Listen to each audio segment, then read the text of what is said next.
fucking back in the finishing column. Not just the win column, we're in the finishing column.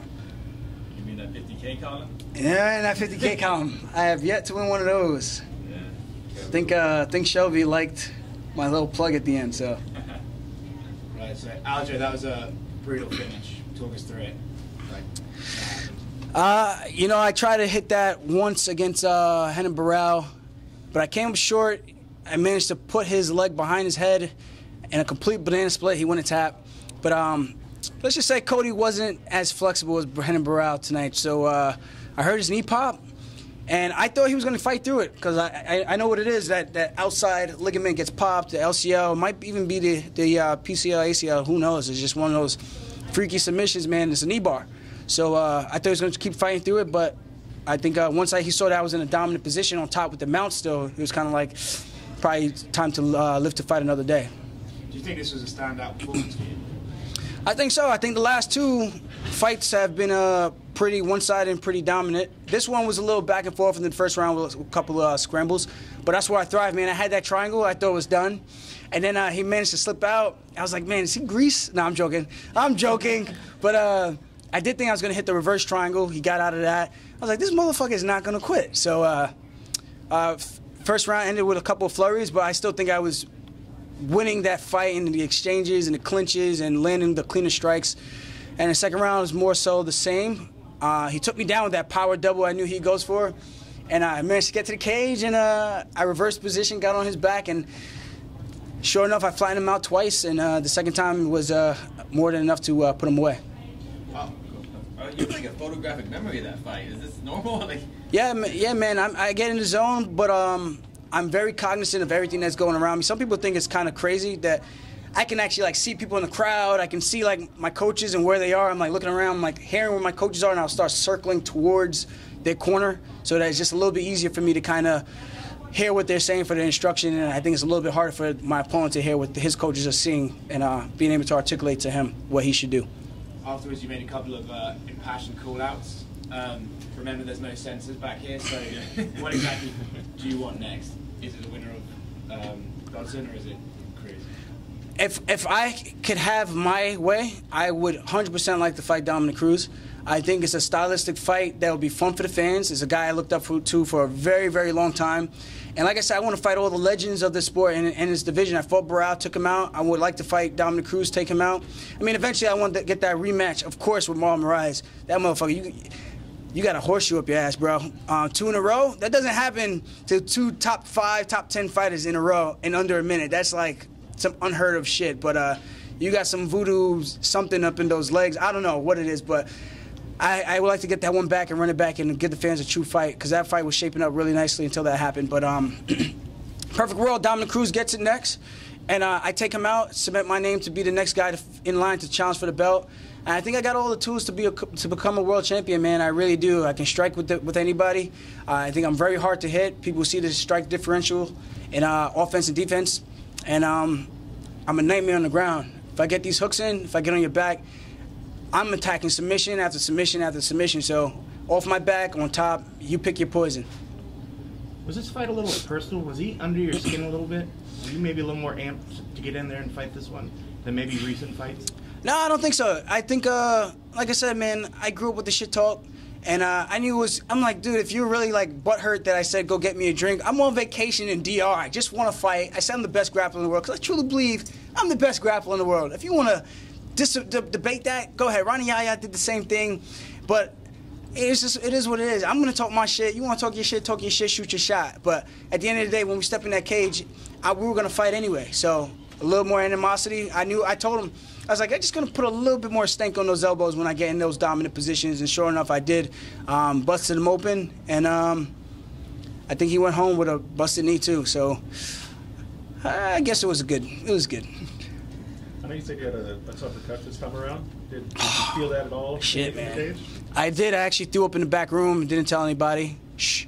But Before or after? before the fight. Literally probably like 10 minutes before we actually like walked out, which was kind of scary because I felt like it was going to come out in either the fight and I was going to get DQ'd or somebody was going to walk in on me and see me throwing up and then report it to the commission. But I don't know. It was weird. It was weird. It's almost like acidic, like I had a long night of drinking. It was weird, very, very weird. But I cut 4.5 pounds the day of the weigh-ins. Woke up at 6:50 in the morning, banged it out in an hour. It's cramping up nonstop. But on Monday of this fight week, I was 145 pounds and I was 4.4% body fat, 4.37 if I'm being honest about the entire thing.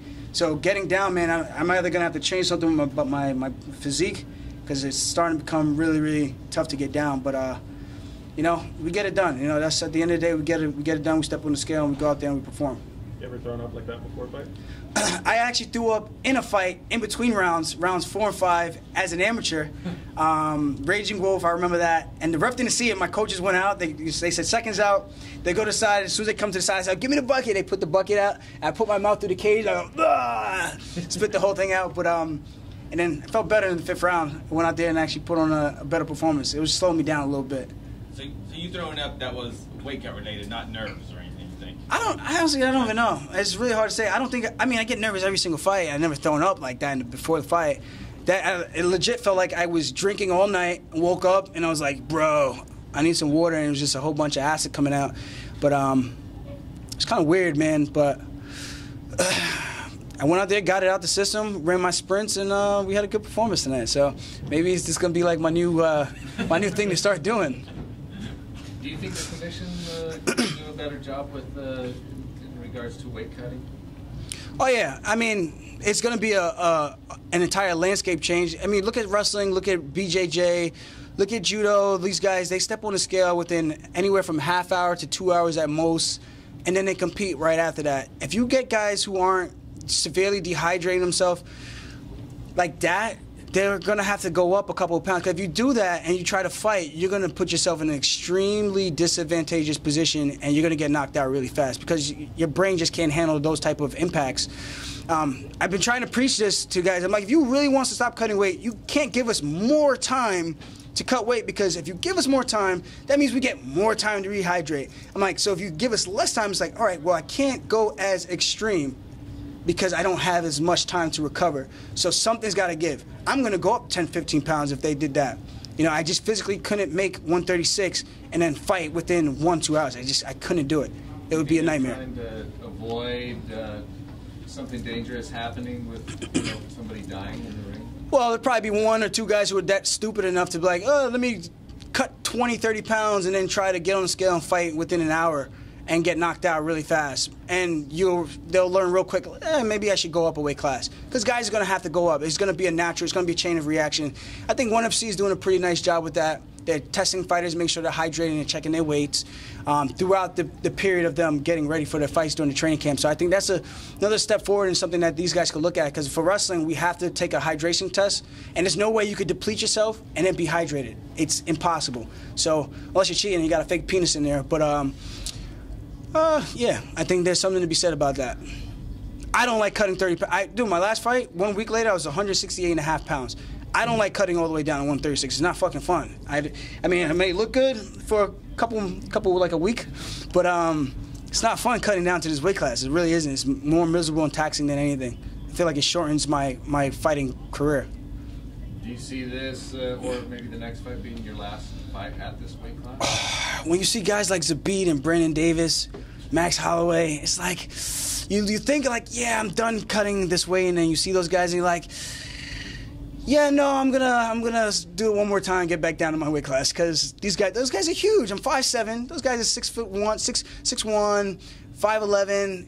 Huge frames. Those guys are probably walking in their 70s, maybe even their 80s. I know Zabit's a pretty big. You know, I sparred with him one time. It was not a good night. It was not a good day for me.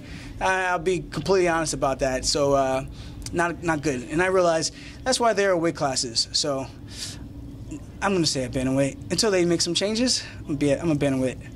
This is a little unrelated to you, but did you see when you're cutting weight while the other fighters? Did you see Nico back there, the flyweight champion? I actually didn't see her in the workout room at all. Probably just different time slots that we were working out. But you know, I still when we came in on Tuesday, we were both signing the posters. I thought she was fine. She looked okay. I didn't think anything bad was going to happen. And she is kind of big for the weight, though. I thought she looked like a pretty big girl.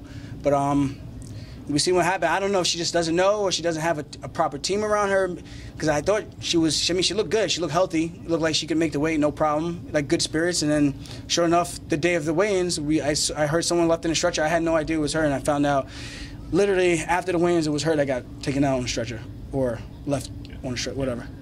Outside of the call-outs that you put, is the hopes to get another fight in by the end of the year? And is there a card that you're hoping for? I don't know. I don't think I got any bad bruises. That looked pretty good. But I don't know, man. It really depends. If it's the right matchup, the right timing. You know, I coach kids. You know, I do need a little time off. Just weight, like I said, man, the weight cut's brutal. For me to do that again to my body would just be insane. And I gotta be smart about the way I'm doing things. 'Cause I don't want to rush in too fast, and the next you know, I have a bad performance. And because no one gives a shit about if you have a bad performance, they only see that. They don't see everything else that goes behind it. So at the end of the day, it's what have you done for me lately? So I got to make sure. You know, I learned a lot in this game. Just make sure I put myself in the right position to for success. 50 G's, man. Dana, where you at? I like the submission. Thanks. Cool. Congratulations, sir. Thank you, guys. Great dancing at the end too. You look good. I gotta work on my thing. I should have my floss. I should have. Whatever.